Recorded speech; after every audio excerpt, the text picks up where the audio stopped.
Okay, well, welcome everybody. We're glad that you could join us for this second event for our Week in Science.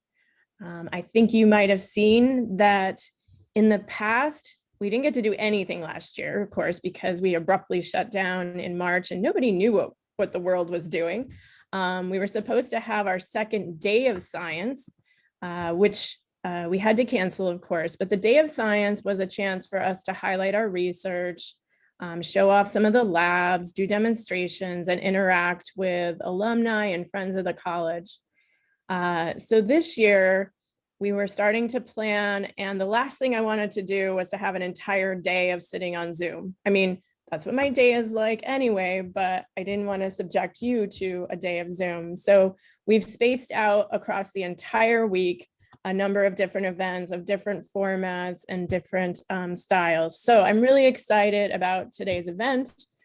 For those of you who don't know me, I'm Susan Perkins. I'm the Dean of Science at City College. It's great to have you all here today for this. And today was inspired through actually some social media interactions, I think was how we first hatched this idea. And so we are going to highlight two fairly recent graduates. They probably feel like it was a lot longer ago than maybe it was, of City College, one of whom has gone on to graduate school and one of whom went on to medical school, and are both finishing up those endeavors or are already through that.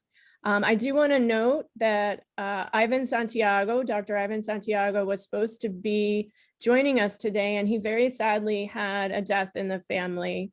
And so we extend our deep sympathies to him and his family, and we hope that you know he'll be able to join us in another format. Ivan is a big fan of City College and his time here, and so he was so looking forward to this. But Syed graciously stepped in at the last minute, and we're very excited to have you too. You're definitely not an also ran, Syed. We're excited to hear about your perspectives, especially going to medical school. So I'm going to stop talking. I want to turn this over to Veeshan Narinesingh, who is a current PhD student at City College. Veeshan did his undergraduate at City College as well. He is studying sort of the physics of atmospheric and other reactions. So he's part of our NOAA Center for Earth Science, System Sciences, and Remote Sensing Technologies. So I guess we say CESERT, kind of a stumbling thing. But Veeshan's going to guide us today in this conversation. And I'm just going to let him take it away and introduce in more detail our two panelists. So go for it, V. Right. Okay, hi everybody. It's good to see you all here. I just want to say thank you, Dean Perkins, for the honor of letting me, kind of host this panel. Definitely want to shout you out, Dean Perkins. I can really tell you're a fighter for the students. I can really tell already that you're here for building a community within the college, and I really appreciate that. Not only that, Dean Perkins, but you're also really cool. So appreciate you. Thank you. I'm flattered by this. I just want to say I really love City College, as everybody else in here probably does. I came here as an undergrad. I'm doing my PhD now. I think it's just such a beautiful place where many different people from all over the globe, all over the city can just come here with a dream and go on to do such amazing things, go on to better society, change things. Dr. Haider, who will be talking to us, just got out of a liver or kidney transplant that you just did? So, dreams happen here. So I'm flattered to do this. Thank you. So let me introduce our speakers today. So the first one, of course, is Dr. Syed Haider. And Syed's a very interesting guy. He moved here from Pakistan in 2007. I found that to be very interesting because, how many people do you meet at City College with a similar story, who moved here from another country to chase their dreams, or maybe their parents moved here from another country, like mine did, from the Caribbean, for example. And he graduated from CCNY. He was in the biology program. He got his degree in biology, cum laude, in 2014. So we had some overlap, I guess. Probably I saw him waiting for the elevator, like everybody else has to do all the time, back when outside was open. And then he went out to actually he went on to medical school after his degree at City College at the Icahn School of Medicine here in Manhattan. And then he did so well that he was actually named to be a Mount Sinai GLG Global Health Scholar. So right now he's a resident surgeon over at Rutgers University. And of course, all these things are great and awesome. And he's obviously a smart guy who does great things in this world. But he's also a fighter for social justice. And I found this to be the best thing about him. So he's done a lot of work fighting Islamophobia and racism within the healthcare system. So definitely want to shout you out for that, Dr. Heather. Thank you for that. And then our other speaker, of course, Dr. Tai-Danae Bradley. And let me tell you something about Dr. Bradley. Her and I go way back. We did undergrad together. I remember being in Gersten's thermodynamics class. And one thing that stood out about Tai is in a room of 25 people, she's the only girl. But of course, that didn't stop her. And she was a force to be reckoned with, and she still is. She went on to do her degree, her PhD in mathematics at the CUNY Graduate Center. And during this whole time, she actually, I forgot to mention that she actually went to City College originally to play basketball. So you can ask her about that as well. But she fell in love with math and physics. She got her degree with honors from the physics department and the math department. Then she went on to do her PhD. And during this whole time, she started her Mathema blog. I don't know how to pronounce it right, Ty, but her Mathema blog. And I remember just being on Facebook and seeing her starting up with it. And she would post up her blogs, her little blogs, and I would read it, like, share, that's my homie, whatever, whatever. And then all of a sudden I'm watching PBS one day and I see Ty hosting the show. And I'm like, what? That's the same Tai-Danae from physics class? So yeah, she went on to do crazy things just like Dr. Heather. She's a postdoc now at Google X. Her research interests include quantum mechanics, category theory, machine learning. And then on top of all of that, she even has a book that just came out from MIT Press about topology, whatever that is. So great. I think we should probably just get into it. So Dr. Bradley, thank you for joining us. Dr. Heather, thank you for joining us. Welcome to What I Wish I Knew, a conversation with CCNY alum. Let's start it off with Dr. Heather. Do you want to tell us a little bit about where you grew up, how that was like, maybe your journey about moving to the United States, and give us an idea of what inspired you to kind of pursue the path that you're on? Maybe what got you interested in science or medicine, or please. Mm-hmm. Sure. So first of all, thank you so much for inviting me to this event. It's great to see so many familiar faces. It's been a while since I've seen many of you. So thank you for that. And the first question, like, is always like something that I've been hearing for a very long time. And then every medical school or residency interview you go to, you always get asked, like, what got you interested in medicine, and like, tell me about your journey. And I always tell people that whenever they think about those things, it has to be something personal and deep that like inspired you towards like whatever you chose to do in life, you know? So I grew up in Pakistan, and I grew up in 90s and early 2000, and it was like very tumultuous time, like all around the world. It's like the sectarian violence and the 9/11, for instance, had a great impact on everyone's life, whether it was US or whether you were living internationally. And Pakistan is one of those places where we got affected in a significant way that people sometimes didn't realize, because that's sort of like a domino effect created in the region where extremism sort of like perpetuated to next level. So growing up, I was always inspired by, my dad is like a civil engineer, so I was inspired by his work. My parents had like always instilled like this habit in me to like ask questions and like try to explore answers to things that we don't know. And that always got me interested towards science. And I liked physics, I liked math, and I was fine with it. So I was like, yeah, that's something I might do. But I think 9/11 sort of like changed my trajectory, because extremism and violence like in this world sort of like led me in a different direction.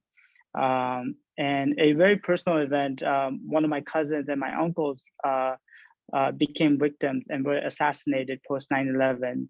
And that really had a profound impact on me. And during this process, one of my cousins who was shot was miraculously saved. He was shot in the chest and he was shot in the head.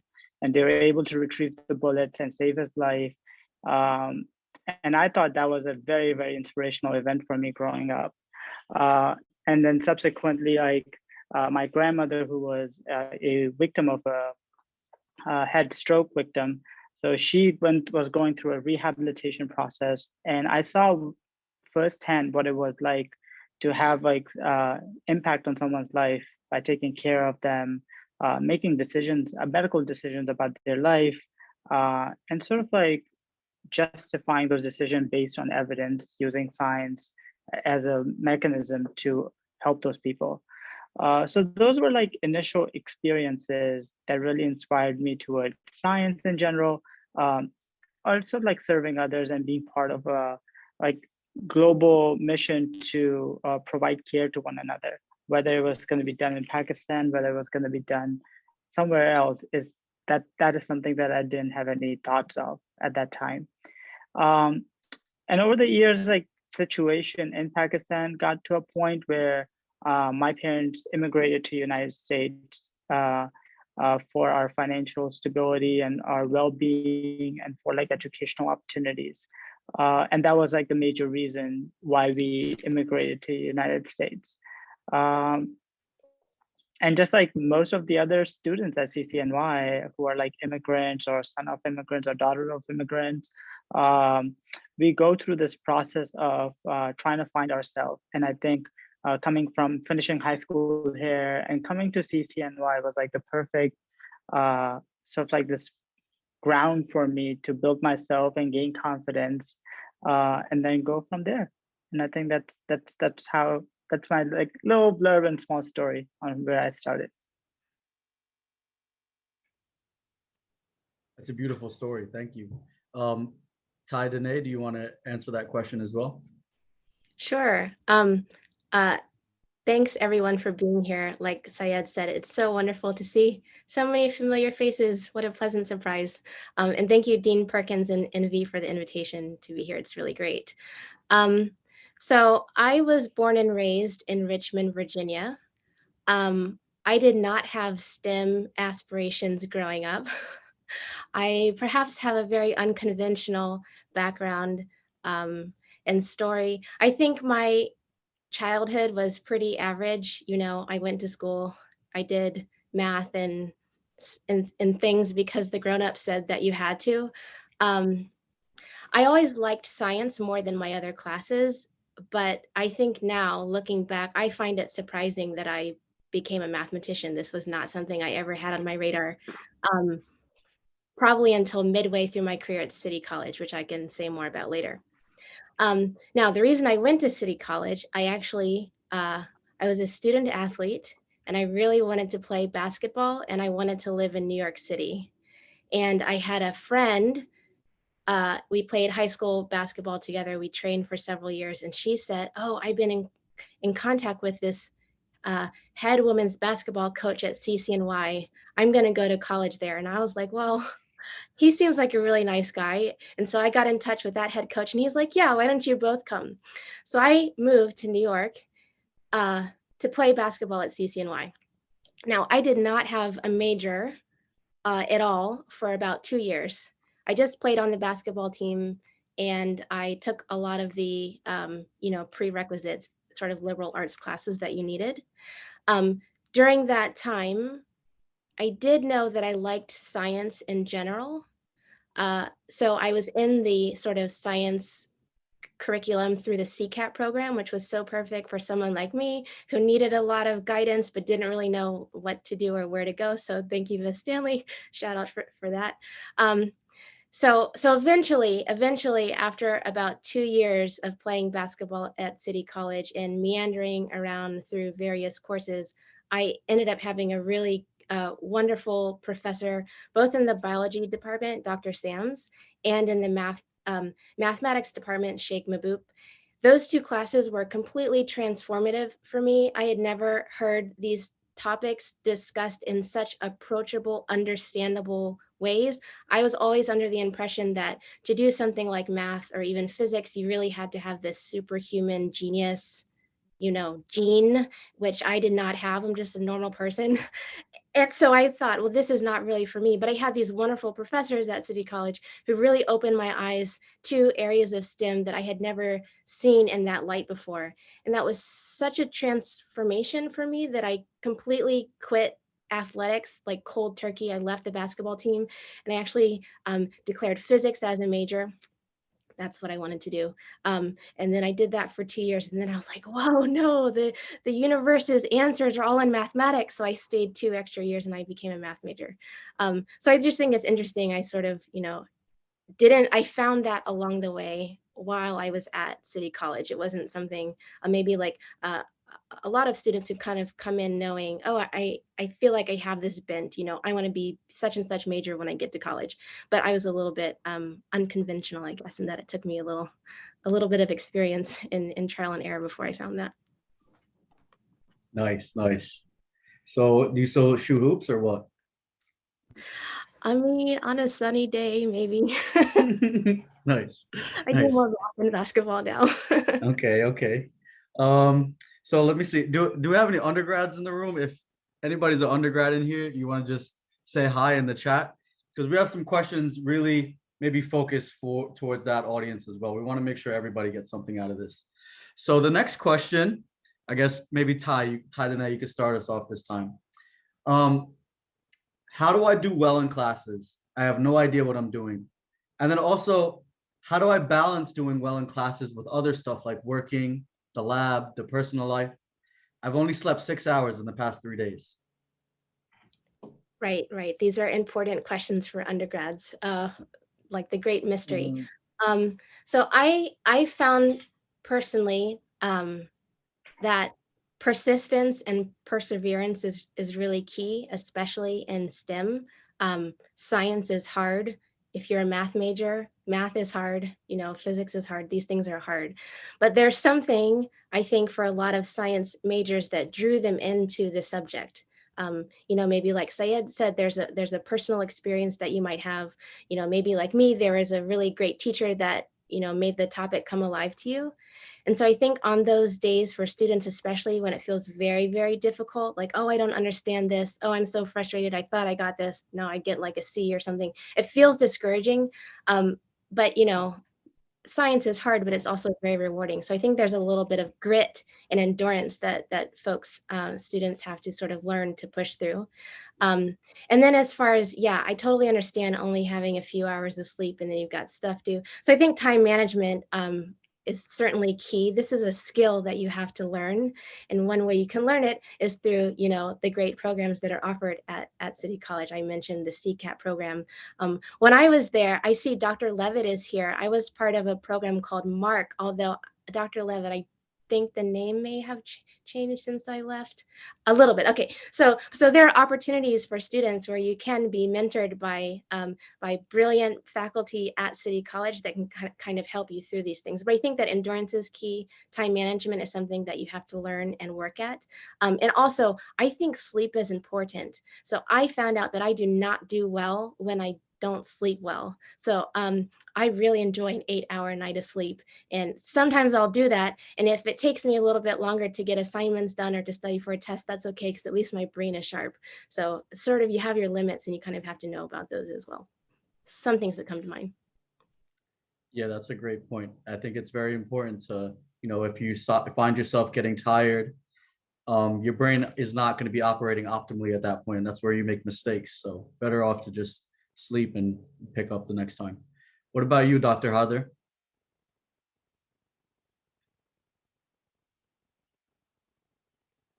Did we lose him?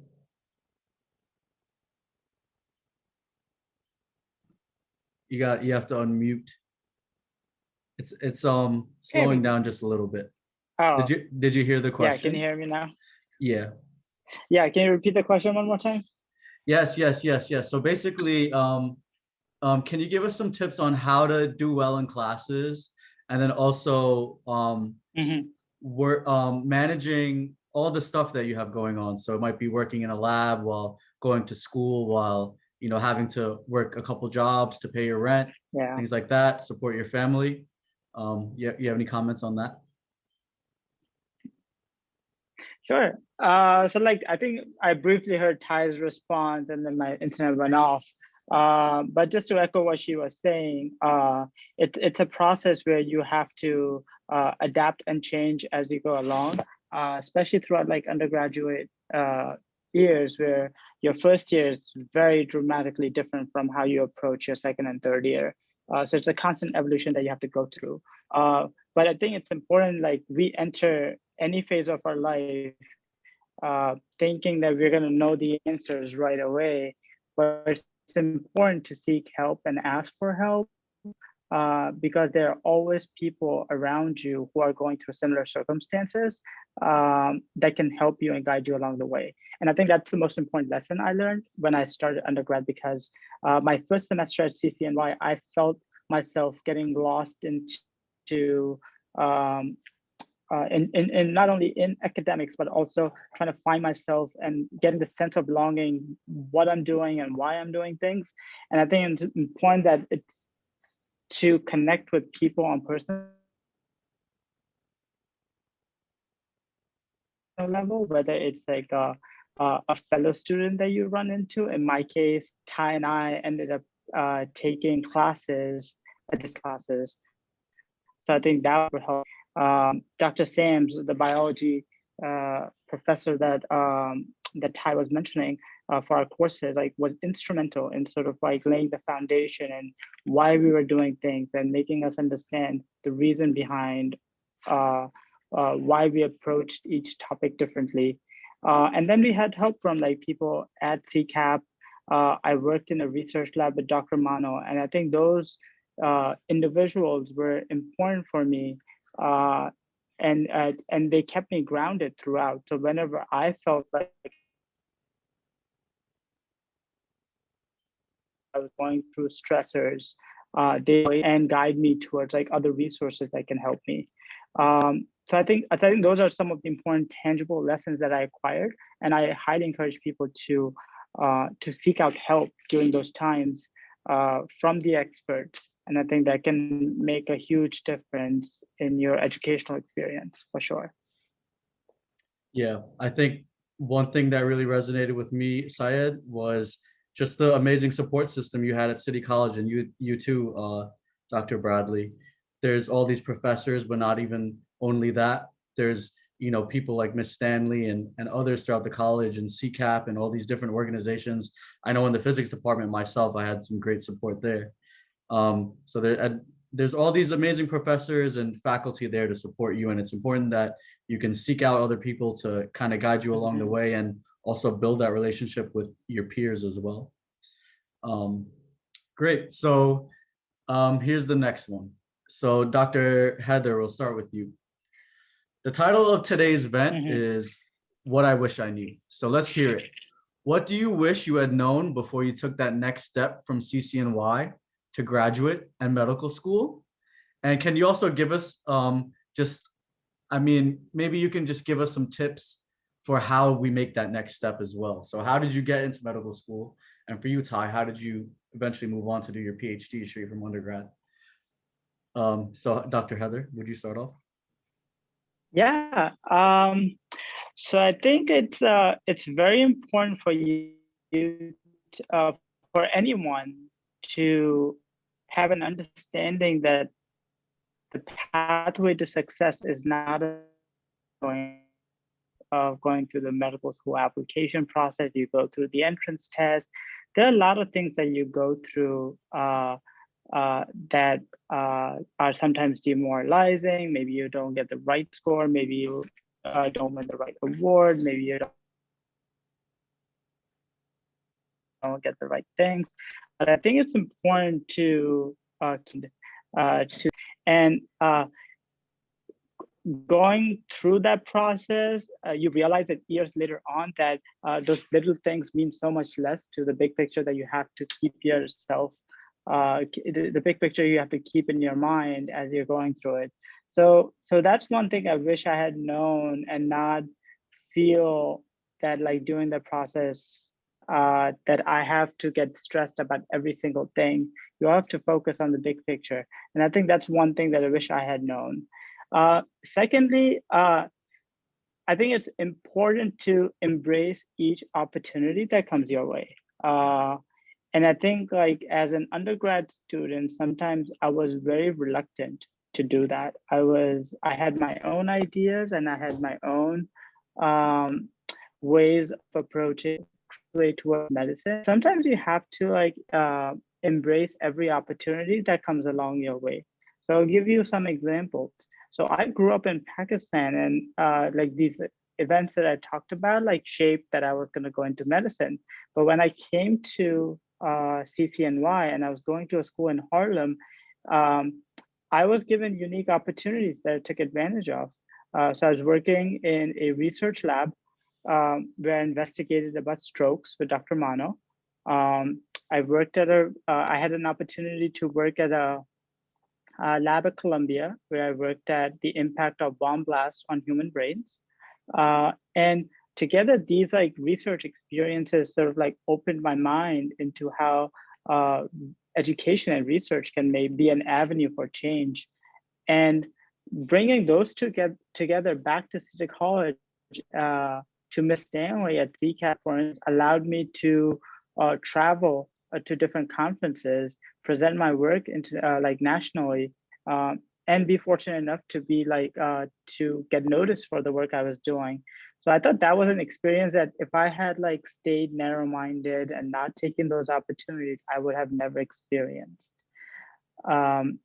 Third, I think it's important, like for instance, you're in a setting where you have distinguished graduates from CCNY, like Colin Power, for instance, run a policy center.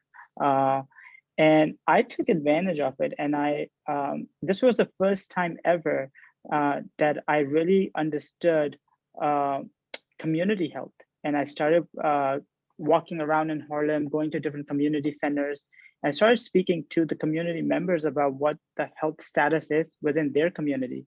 So a kid who grew up in Pakistan has no idea what the situation would be in Harlem.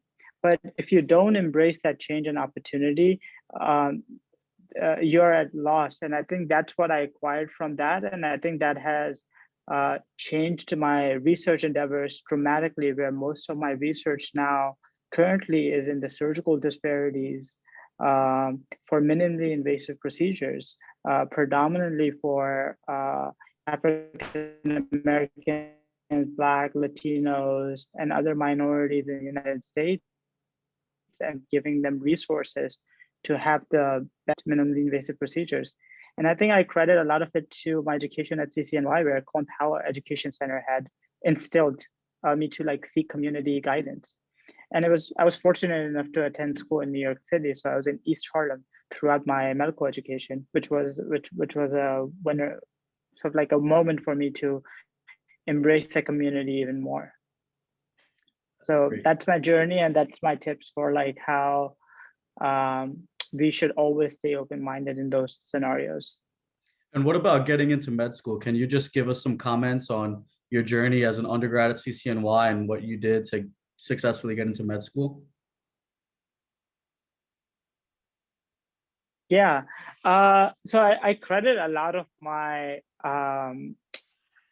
sort of like success getting into med school to a couple of people at CCNY. One was Dr. Roth, one was like Dr. Stanley, Ms. Smith in pre-medical education office. Dr. Mano, like I mentioned, was my mentor. So besides like getting good grades and like putting your best foot forward, one thing, but sort of like connecting all the dots, volunteering, connecting while you're doing research, connecting it with your personal story, like makes you a better candidate than somebody who haphazardly does 15 sort of like these activities and try to lump them together and say that they've done research, have good academics, have good MCAT score, and just present yourself as a perfect candidate. Because medical schools are looking for somebody who has a purpose, who has a way, who has like an idea of what the future of medicine would be. And I think those are the candidates they're looking for. So those people are the ones that I credit a lot, who've like guided me when I fell, and every time like I fell, they got me up. That's amazing. Wow. So Ty, do you want me to repeat the question or do you get the Sure, gist go of it? ahead. Right. So basically what did you wish that you knew before you went to college and after having gone through the process now? And then also what are the steps that you took during your undergrad at CCNY to eventually go on to do your PhD straight after? Okay, great. Thank you for repeating that. So I second everything Syed said. In fact, Syed, you said this so elaborately. What can I add to that? I don't know. So I'll keep it brief. Um, well, actually, let me. So Syed, I thought your point about keeping the big picture in mind and kind of not worrying about those little small, tiny things that feel like a big deal when you're 20, but they're really not. I think that was really on point. I remember feeling, okay, maybe I'm telling you too much now, but I'd get really upset when I'd get an A minus instead of an A plus, and I'd think, oh no, now my chances at grad school are going down. I mean, this is so silly, but at the time I thought, those things felt like big deals. But like Syed said, I think it's really helpful. One thing I wish I knew, to your point, V, is that I wish I kept like those big picture goals in mind. Another thing that would have been nice if I had learned while I was an undergrad, but it kind of took me when I was in graduate school to learn, is that everyone's path to med school or being a successful doctor or a successful, whatever it is you want to be successful in, is different. And especially for me, someone who had such an unconventional background, I would quite often get distracted by looking at my classmates and saying, oh no, they're doing this, but I'm doing such and such. Why am I not succeeding in the way that I think I should be? And it can be very distracting to study when your brain is occupied with comparing yourself to your classmates. So I had to learn that. That's something I learned when I was in graduate school, is to say, I'm on a different path, and so I had to figure out what worked for me. How do I learn best? How do I study best? How do I manage my time best? Given my unique background. So that took me quite a while to learn. But when I learned it, it was a great lesson. But I think that's something that I wish I had. To the second question, and this actually maybe answers a question that Miss Stanley put in the chat. How did City College prepare well for graduate school? So one thing that was really helpful for me towards being prepared to pursue a PhD in mathematics was to work on actual research level mathematics while I was an undergrad. So Syed mentioned the opportunity to work in certain labs. Well, of course, in pure mathematics, we don't have labs, but we can work on research projects, which means, there's a question that maybe hasn't been asked before or has been asked and doesn't have an answer. And so you just use your brain and a piece of paper and a pencil and try to come up with the answer. This is very different than textbook mathematics, where the answers to the odd number questions are in the back of the book. So transitioning from textbook classroom mathematics to research level mathematics is something that I had an opportunity to learn in the math department. At the time, I don't know, I think Jason Redmond is still here. I'm not sure, Jason, if it's still called the Rich Summer Scholarship, but when I was an undergrad, this is what it was.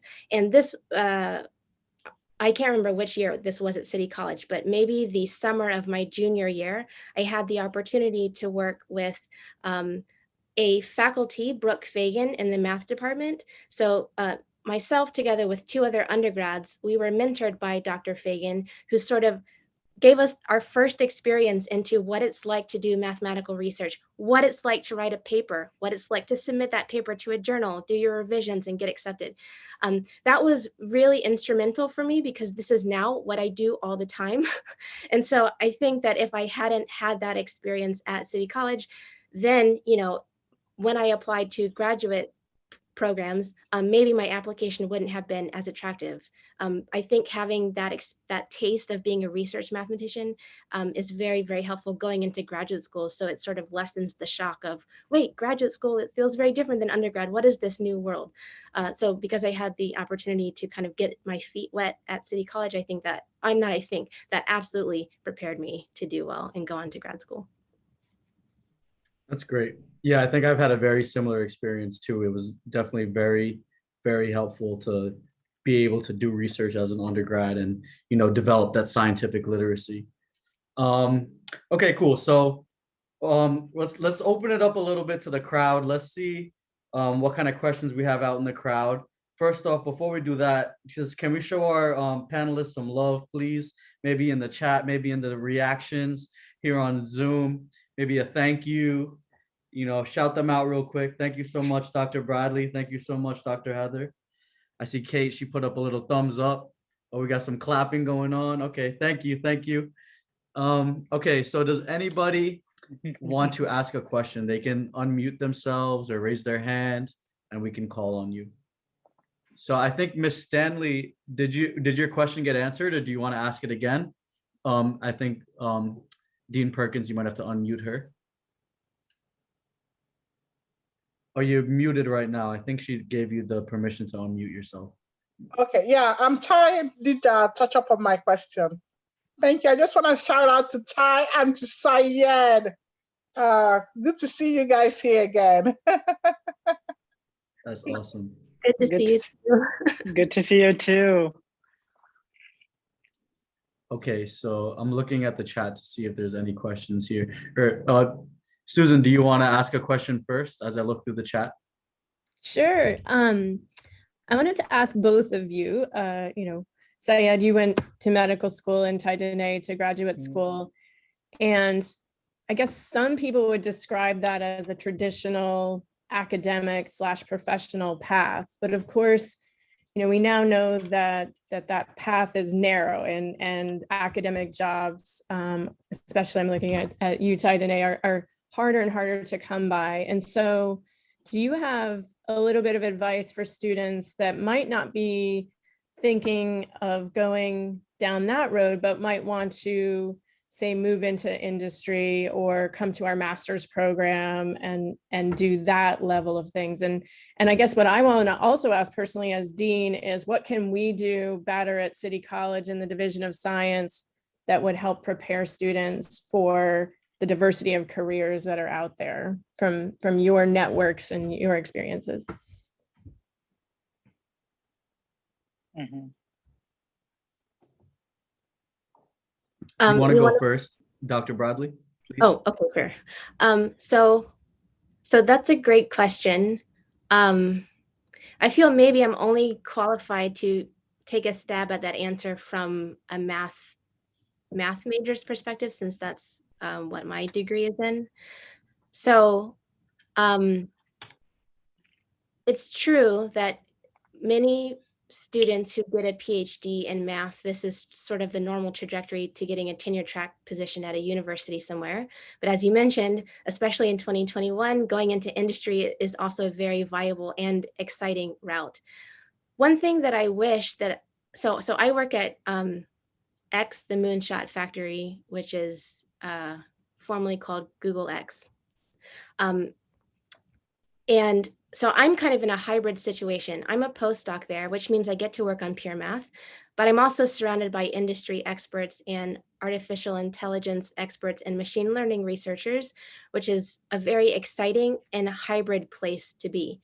I sort of wish that there are more opportunities like that in general. It was kind of an amazing way how I had this opportunity, but usually students are given two options. Either you leave academia and you go into industry, or you shun industry and you stay in academia. I actually think the intersection is a very exciting and flourishing place to be. So, and I'm sure City College has thought about this already, but if there are other ways to make sort of the best of both worlds come together in one, I think that would be really exciting. One way to do this, and maybe this is happening already, like, I've graduated quite a while ago, so I haven't been up to speed on everything, for example, in the math department, but I really wish that I had learned, for example, programming earlier on. I was kind of in a pure math snobbish kind of, oh, math is like poetry and I don't like anything besides that. This is very, very bad perspective to have. But in retrospect, I think that sort of having more familiarity or encouragement to like, hey, machine learning is a thing to be aware of right now, or hey, your mathematics has really great applications, even if it feels like it doesn't. Don't be afraid of computers, this kind of thing. I mean, we have these classes already, but I think just sort of continuing to remind students and give them these kind of opportunities would be great, especially the sort of booming direction that industry is taking right now. That's just one thing that comes to mind. That's great. And yes, we have had some of these conversations not long ago, in fact, just a couple of weeks ago. So yeah, I think that's really important. Thanks for that. Dr. Haider, do you want to take a stab at that question?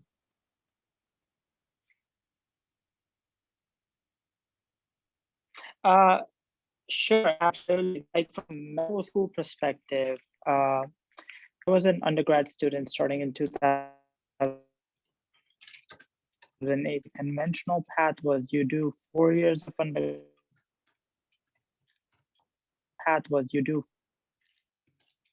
4 years of undergrad. Even at that time, 19 on and I'd been on the admissions committee for the past years as a senior medical student. I realized and noticed what disservice sometimes we do by pushing students to pursue that traditional pathway, because we lose a lot of ourselves when we don't really explore our true interest, right? And just merely seeking a 4-year biology degree and going through haphazardly through the application process. And even though you may get into the best school, there's a lot we lose by rushing things.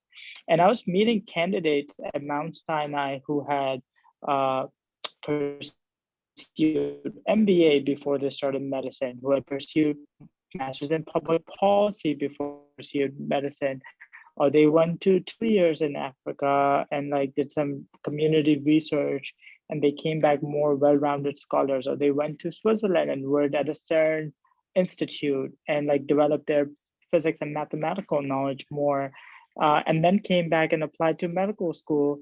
And even our own alumni, one of the CCNY students from 2014, I think he was graduated in 2015. I think he was a salutatorian. He's at Mount Sinai now, but he became an entrepreneur for a number of years and then came back. So there's definitely a role of external opportunities that can be useful for students. And like I was mentioning, being part of the unique opportunities, the Google X or anything, can significantly make your application better. Even if statistically you're one of the best candidates, I would still recommend those experiences. And I myself took 2 years off before I started medical school. So by the time I finished my undergrad coursework to when I started medical school. And I think those were definitely the most transformative years for me in terms of how I approached med school.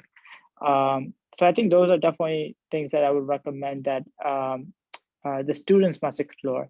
And I definitely acknowledge and embrace the fact that a lot of it has to do with opportunity and resources. So a lot of these other people who may go to like these more elite schools, they may have more resources. That's why they were able to go. And I think that's where CCNY plays an instrumental role, because our diversity is so unique that we should totally embrace it. And that's one area that CCNY can help the students even more by exposing them to more opportunities, like opportunities to research within New York City, opportunities for the programs, opportunities to go to conferences, opportunities to like within their own program have like within their own institution as CCNY, the programs that are set up to help students become better researchers, scientists, and students. So I think a lot of it is just like bringing things together and developing new partnerships that can help in the future. Great, thank you. So we have a question here in the chat. I guess I can just read it off. I hope I'm saying your name correctly, Ms. Christopher. So how do the panelists check in and maintain their relationships with their mentors? What's a healthy way of going about doing that? you want to start us off, Dr. Bradley? Sure. So for me, it sort of happens naturally, I guess. My mentors, I mentioned one is Dr. Brooke Fagan, who I did research with as an undergrad. Sheikh Mahbub was a mathematician whose calculus course was completely changed my career trajectory. I have another great mentor who is actually my thesis advisor at the Graduate Center. And I guess over the years, it's just become really easy to send folks an email and say, hey, I graduated, or hey, I wrote this paper, or hey, thanks so much for your help. It was really, made a big difference. So I think over the years, keeping in touch has been sort of natural. In fact, even my PhD advisor, we're doing research now together and writing papers, even though I graduated. So for me, I think, especially for those mentors who are so instrumental, it becomes sort of natural because you're keeping in touch, or maybe they're checking in with you. So it's never like we really lost touch in the first place, which I think is a great way to be mentored by someone. But that's just maybe that's just me. Syed, can you follow up? Yeah, so I think in the chat, Dr. Rod just mentioned one of my biggest cheerleaders and my mentors is Dr. Gary Butts at Mount Sinai, and he is the Dean of Diversity at Sinai. And he's like a father to me, who's practically like seen me grown up since I was 18. And to this day, every mentor has a different way of maintaining relationships. The way he does is he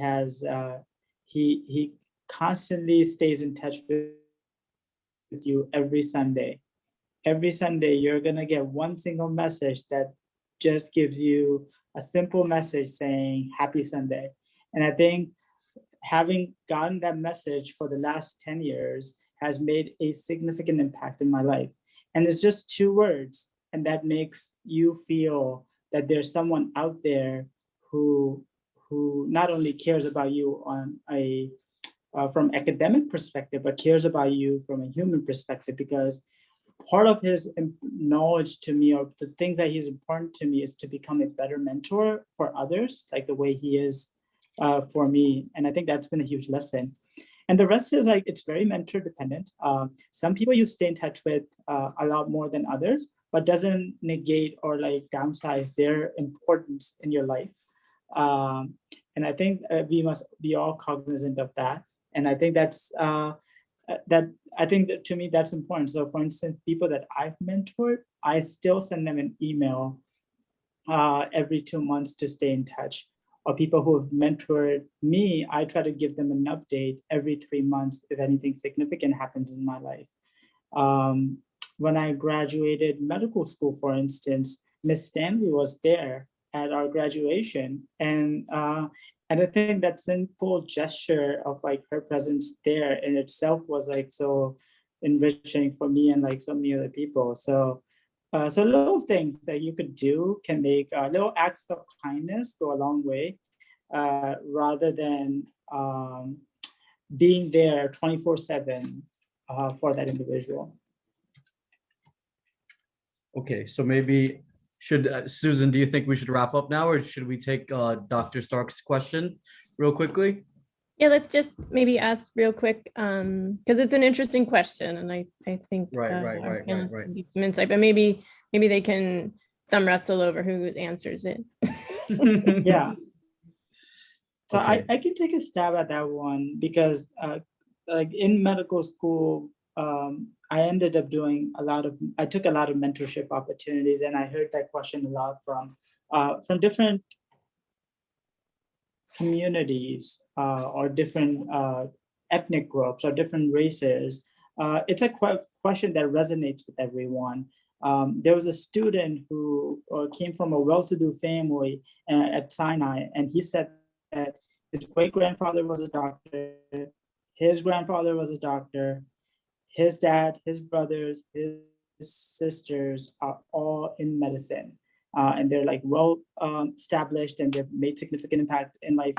And they're asking him to do medicine as well. And that's a very different kind of pressure versus to somebody who's pursuing medicine for the first time in their family.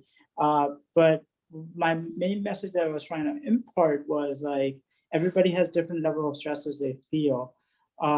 So the way I approached that particular scenario was that student really wanted to do photography for 2 years in Africa and wanted to use that opportunity to grow and see if there was something out there that they wouldn't regret. And I think that's the biggest thing that I tell my students when I'm mentoring them is it's always nice to listen to elders and people who are like looking out for you and that telling you that these are the tangible things that you need to enter medical school. But at the same time, like you need to know the purpose within yourself. And if going to X is not gonna immediately satisfy that purpose, then figuring out, so for instance, you could, if you could seek opportunities to do a fellowship or like, or you could like embrace an opportunity that would allow you to not only learn something about X in that opportunity, but also spend time doing things that you were interested in. So this particular guy ended up getting a fellowship from some institute where he was sent to Africa to do photography on like the maternal health in some village. And I think that allowed him to combine his two interests and use that opportunity to grow. And there's always something for someone out there. That thing is searching for that person as much as they're searching for that thing. So I always stay on the side of caution. If you're not interested in X, it's better not to rush it than to rush it. Right. So at this point, Ty, do you have any comments on that point really quickly? No, I think Syed did a great job answering. I don't think I can top that, so. Syed's over here killing it. Okay, well, anyway, again, thank you for coming by. For those of you who joined us a little bit late, I'll reintroduce our speakers today. So we have two esteemed City College alumni here. We have Dr. Syed Haider, who graduated in 2014 with his degree in biology. He's now a resident surgeon at Rutgers Medical Center. And we also have Tai-Danae Bradley, Dr. Tai-Danae Bradley. She graduated with a physics and math degree in 2015. She went on to do her PhD in mathematics at the CUNY Graduate Center. And she now works at X as a postdoc, formerly Google X. So again, yes, thank you so much for showing us love, coming back to City College, inspiring us all, shouting everybody out. So many great people that have been instrumental along the way. I even see Professor Block in here. I remember taking her class during undergrad. So many amazing supportive people, and we really appreciate you all. Thank you. Yes, and let me just echo my thanks to both Tai-Danae and Syed. This was really wonderful. It was above and beyond what I'd even hoped when we hatched this idea. And I also want to give a big thanks to you, Veeshan, for your excellent job moderating this conversation. I hope everybody enjoyed that.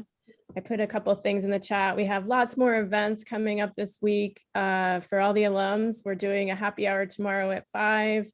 I think I mentioned our current students wrote the questions and whew, they are hard. So it's definitely going to challenge folks, and we've got some prizes for trivia winners. And then on Thursday, we have 2 events. We are presenting 3 awards to distinguished alumni in mathematics. So Robert Aumann, Herman Chernoff, and Martin Davis, who all graduated in the mid to late 40s to 1950. So they have a completely different perspective of what City College was like then, but they're all incredibly accomplished mathematicians and leaders in their field. Thursday night, we're going to screen a movie called Frozen Obsession, which tracks a 1,000-mile journey across the Canadian Arctic to look at climate change, and follow that up with a Q&A with 3 of the students who were on that expedition, 3 City College students, as well as Dr. Maria Giorgio, who was on, or who advised them on that expedition. And then finally, we're going to wrap things up on Friday by flying through space. Everybody loves space. So Dr. James Hedberg, the director of the City College Planetarium, is going to launch us right from City College campus over New York and then off into the rest of our solar system and galaxy. The planetarium show is sold out, but we're going to simulcast it on YouTube. So if you want to watch it, just RSVP on the same site and we'll make sure you get that link. So yes, we're going to go to Mars, I think. And so awesome to see everybody. Take care, and we hope we'll see you again this week, or if not, really, really soon. Thanks, everyone. So nice to see you all. Thank you. Thank you, everyone.